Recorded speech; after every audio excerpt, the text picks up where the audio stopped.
Martin, welcome to studio. Thank you. You've written numerous books on Africa. Where does this passion for Africa come from? Well, it came originally from a sort of boyhood ambition to explore the Nile, and I did that when I was a youth. And in a sense, I didn't come back for kind of number of years. Really, I liked exploring different parts of Africa, and the Maluti Mountains, the Okavango swamps, Trans-Congo trips, and so on. And so it grew on me, and in a sense, that's what I've written about more than anything else. If we look at the subject matter of your book, you seem to go where a lot of other writers and academics don't really venture in telling the story of Africa. Has that come naturally, or what sparked that? I think I'm a sort of hybrid in the sense that I used to be a journalist, a working journalist in Africa, and therefore I was enticed by what was going on around me at that particular time. But that only gives you a certain short perspective on modern Africa, and the more that I delved into modern African history, it seemed to me that there was far more consideration needed to be given to where Africa had come from, why it was in the state that it was in. If we look at your latest book, you seem to go 500 years back. Now, a common issue that a lot of writers have about Africa is the fact that a lot of the history hasn't been documented. How have you found the research process into coming to this book? Well, there is, in fact, a huge and legitimate history which has been written. So you have that, and you then have oral traditions too. But the written history goes back to the days of the pharaohs. The pharaohs had their own, at the time of the pharaohs, there was their own indigenous script. And so there's an awful lot going back 5,000 years that has actually kind of been written. The Arab invasion of Africa in the 7th century enabled northern Africa to acquire a written language. Elsewhere, there are in Africa, below the equator, there are a whole series of oral traditions which are very important, and all those can be drawn upon. If you look at the history, we seem to be repeating ourselves. Central theme of your book is that we seem to be repeating history from the ancient Romans to the new wave of investment or involvement in Africa now. Well, there's this paradox about modern Africa in that it's a country with enormous wealth and enormous potential, and yet it remains the poorest in the world. And it is the wealth which has always attracted people to exploit. Foreigners and adventurers and all kinds of people have descended upon Africa. The Romans, as you say, used Africa as their main grain supplier, and they established colonies in Africa 2,000 years ago. Much the same is going on at the moment in the sort of what's called a land grab, but it's basically land exploitation of where, because of the modern fears that there are about food security, Africa possessing a huge area of untapped agricultural land has become once more a target for foreigners and adventurers and all kinds of other people. If we look at modern history, so the last decade or so, if you recall the famous Economist headline about Africa being the forgotten continent, and look at Africa now, where it's a land of opportunity again.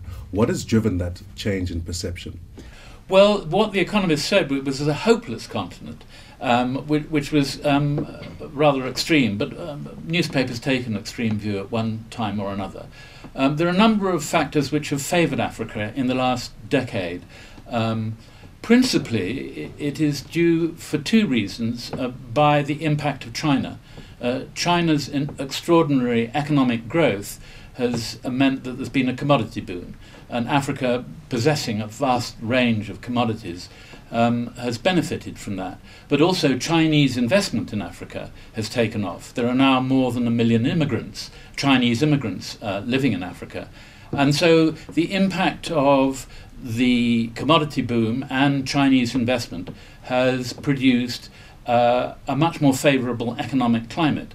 The underlying problems still exist. Where The Economist was wrong was by stating that, or suggesting that Africa was a hopeless continent. In fact, it is a continent with huge potential. The problem has been, for the last over the era of independence, over the last 50, 60 years, has been to exploit that potential for the benefit of populations. And on the whole, African leaders have failed, in most cases, to exploit it for the benefit of their own populations. You make an interesting quote in the introduction of your book about that post-independence era, where the saying goes, give them the parliament, but not the banks.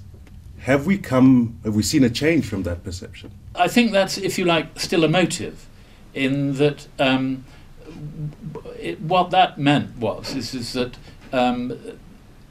the Western powers decided basically that it was not worth their while maintaining colonies because of the anti-colonial protests and insurrections that were going on.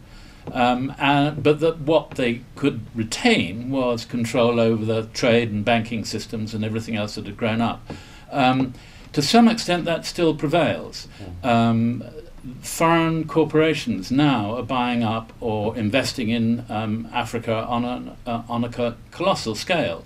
What has happened is that in the independence era, African states have gained political independence, but they are still primarily dependent, and this also applies to South Africa.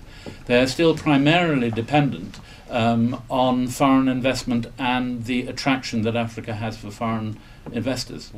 Speaking to the issue of ownership, I mean, we've seen in countries such as Zimbabwe, and I guess to a certain extent in our country here, there is a new trend where people are saying we want more involvement and more ownership. Yes, that's a trend which was quite prominent in the 1960s, at the time of independence. It was because the indigenous governments and populations wanted control over trade and the economy and everything else.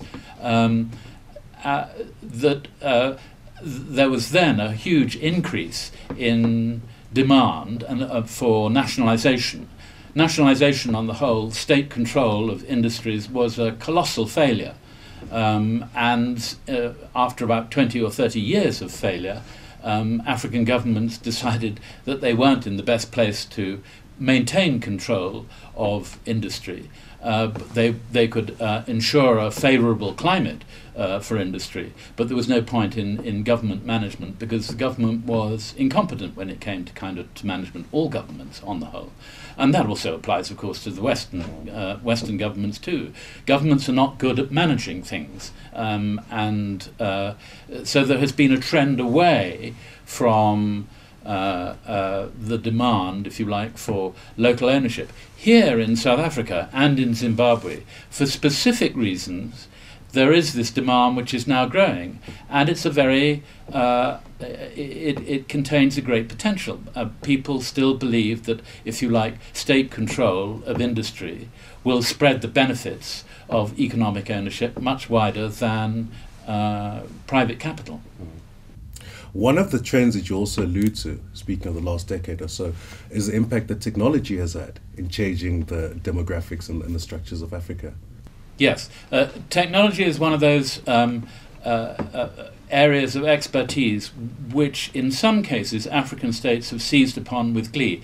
South Africa, being essentially a modern industrial state, has always been in a favourable position as far as technology is concerned. I mean, at one time it was the world's leader in, let's say, mining technology, for example, for obvious reasons. But it is quite interesting in the way in which Kenya, for example, and a number of other African states have managed to get a grip with modern technology and exploit it, and indeed begin to export the ideas that they've devised themselves. So technology, particularly, if you like, mobile phone technology, which enables markets to be kind of opened up and therefore to increase trade in a way which just wasn't possible beforehand. All those developments have assisted, is one of the other factors which has assisted, if you like, in the boost to modern economic growth in Africa. We're always interested in what's going to happen. And if I'd ask you to give us your views, if you look at some of the trends, whether demographics, technology, as well as the fortunes in Africa, what will that mean for what Africa looks like in another 50, 100 years' time? Well, I'm not too optimistic about the future. One reason is because of the huge surge in demographics, basically. The population of Africa at the beginning of the 20th century, in 1900, was about 130 million. By the end of that century, that's in 2000, the population was 1 billion. Africa's a big place, 1 billion isn't that much. But in the next 50 years, by 2050, Africa's population will be 2 billion. And I'm not sure that African governments have the ability to manage that huge demographic expansion successfully. It's not my opinion in the sense that I haven't reached that opinion on my own basis.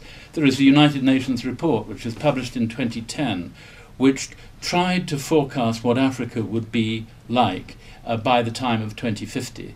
And one of the huge problems it pointed to was demographic expansion. And what was most worrying from the United Nations report pointed out was that pretty well all African governments didn't have the means to deal with demographic expansion. They didn't have the resources to provide housing, sanitation, education, and all the other things that that all governments are required. Is that despite the fortunes that you mention here? Yes. This is one of the sort of other failures, if you like, is that enormous sums of money are dispersed from Africa each year, which aren't reinvested in the continent. One of the sources is of, if you like, foreign corporations who invest and require their money to be expatriated as much as they can.